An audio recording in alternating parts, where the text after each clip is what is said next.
Queridos irmãos e irmãs, nesse pequeno trecho do Evangelho de São Lucas que aqui foi proclamado, nós vemos a delicadeza de Jesus como observador e a precisão da sua colocação, nos mostrando como é o olhar de Deus sobre cada um de nós.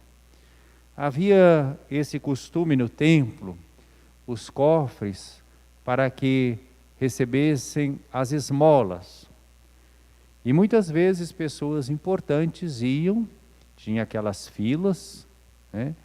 E todo mundo já sabia que aquelas pessoas importantes iam para aqueles locais onde iam depositar grandes quantias e eram então admiradas pelos outros, eram elogiadas pelos outros. Ou seja, muitas vezes as pessoas davam não só, é claro, daquilo que não lhes fazia falta, do seu supérfluo, mas também isso era ainda fonte de reconhecimento, de prestígio perante os outros. Mas havia o lugar das ofertas menores. E Jesus observa essa pobre viúva, significa então uma mulher desamparada, sem o marido. E essa mulher vai e deposita 2 pequenas moedas, né, que não valiam praticamente nada do ponto de vista quantitativo, né? Mas Jesus, observador atento, essa mulher certamente não queria ninguém observando-a, porque ela estava oferecendo algo que ela sabia que valia tão pouco.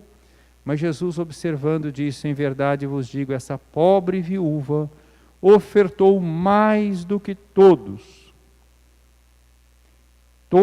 pois todos eles depositaram como oferta feita a Deus aquilo que lhes sobrava. Mas a viúva, na sua pobreza, ofertou tudo quanto tinha para viver. No relacionamento nosso com Deus, Deus não quer que nós ofertemos o que nos sobra, o tempo sobrante, para depois a gente cuidar da nossa vida e oferecer a Deus, quem sabe, só um momento de oração, uma devoção, mas a nossa vida nós reservamos para nós mesmos. Diante de Deus, o único relacionamento correto é aquele da entrega de toda a vida. Aqui não se trata, evidentemente, de discutir a oferta material em si, mas a oferta da vida. Aqueles outros estavam oferecendo o que lhes sobrava, o tempo sobrante. A oferta não é só dinheiro. Deus nos deu a vida, saúde, tempo, dons. O que fazemos com a nossa vida? Oferecemos para Deus o tempo sobrante? Talvez 1 hora por semana, na missa dominical, talvez um momento de oração. Ofertamos a Deus o dízimo. Deus não quer coisas, tudo isso deve ser, evidentemente, reflexo da oferta da nossa vida. Nós somos chamados a oferecer a nossa existência. Quando nós refletimos outro dia sobre o mandamento do amor a Deus sobre todas as coisas, e o amor ao próximo como a nós mesmos, mostra que tudo deve estar ordenado para isso. Há até comentadores que dizem que essas 2 pequenas moedas, que é a oferta da viúva, representam exatamente isso. O amor a Deus e o amor ao próximo. É uma leitura, né? Uma leitura que quer dizer, ela ofereceu tudo, o principal. O importante é que nós ofereçamos a nossa vida e não o tempo sobrante, né? Como se Deus fosse alguém que ficasse se contentando ou precisasse de nossas ofertas. O amor verdadeiro é o amor da entrega. O amor verdadeiro a Deus é o amor da entrega total. Essa pobre viúva deu mais do que todos, porque ela ofertou tudo quanto tinha para viver. Também na primeira leitura, esse trecho do Apocalipse de São João que nós ouvimos, Eu vou salientar só um aspecto, não é? Tem aqui esse grupo de 144 mil, né, que estão acompanhando o Cordeiro. Tem uma liturgia celeste que está em andamento, mas eu vou ficar só com esse versículo 4b. Eles seguem o Cordeiro aonde quer que vá. Esses 144 mil são aqueles que são fiéis. Segue o Cordeiro aonde quer que vá. Eu quero fazer ligação disso com a oferta da viúva. A viúva não ofereceu tudo? Esses 144 mil seguem o Cordeiro aonde quer que ele vá. E o Cordeiro, nós sabemos, é a figura do Cristo. E o Cristo vai ao mais alto, né? Porque ele realiza totalmente a vontade do Pai e é glorificado. E o Cristo vai também ao mais baixo, da humilhação, da humildade, até a morte e morte de cruz. Então esses 144 mil não são os que seguem o Cristo ou o Cordeiro só nos momentos de glória, de alegria, de saúde, de vitória. Não, vão acompanhando no mais alto e no mais baixo, aonde quer que ele vá. Isso é que é a oferta da vida. O verdadeiro discípulo é esse, que acompanha o Senhor onde quer que ele vá. E isso tem que ser feito com humildade. O grande São Bernardo de Claraval tem um comentário em que ele diz assim, que não é fácil seguir o Cristo no mais alto e no mais baixo.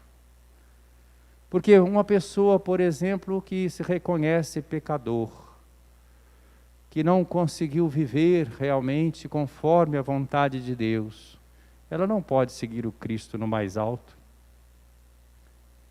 Mas uma pessoa que às vezes, ele dá até um exemplo, levando para o lado da vida casta, uma pessoa que conseguiu manter a sua castidade e até a sua virgindade consagrada, então pode seguir o Cristo no mais alto. Mas se ela faz isso com orgulho, com vaidade, o outro que não pôde seguir o Cristo assim, só pode seguir o Cristo no mais baixo, na humilhação, esse outro está na frente do que essa pessoa. Então, meus irmãos, o que vale não são as nossas qualidades, as nossas virtudes, mas a nossa entrega inteira a Deus, como nós somos, sem maquiagem, para seguir o Cristo aonde quer que Ele vá, nas circunstâncias concretas da nossa vida, reconhecendo as nossas faltas, as nossas limitações, e o desejo sincero de emendar a vida e de seguir nosso Senhor. Estamos na última semana do tempo comum. O domingo, o último, foi o último domingo desse tempo. E nós vamos seguindo a liturgia até o sábado antes da véspera, na última semana do ano litúrgico. Que a gente vá revendo a nossa vida e nos entregando confiantes à misericórdia de Deus. A igreja recorda hoje também a memória facultativa de São Clemente Romano. São Clemente I foi o terceiro sucessor de São Pedro, Papa, nascido em Roma.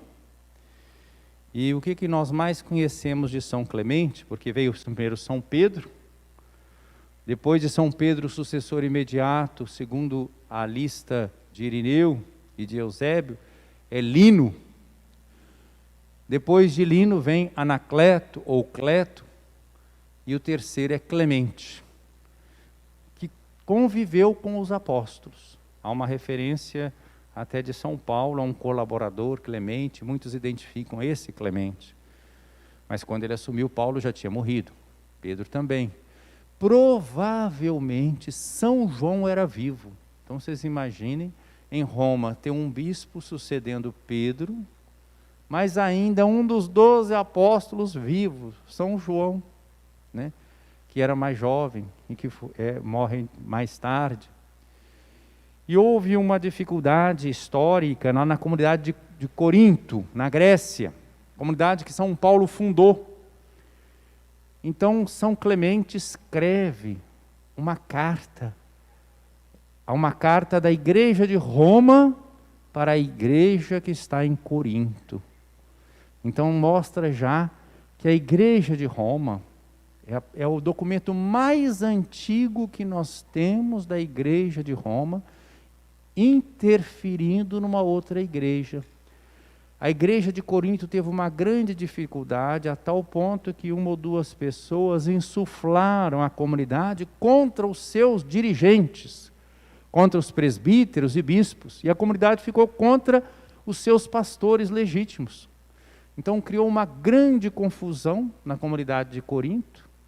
Isso foi motivo de escândalo também para os pagãos, os que estavam fora, vendo a comunidade dividida.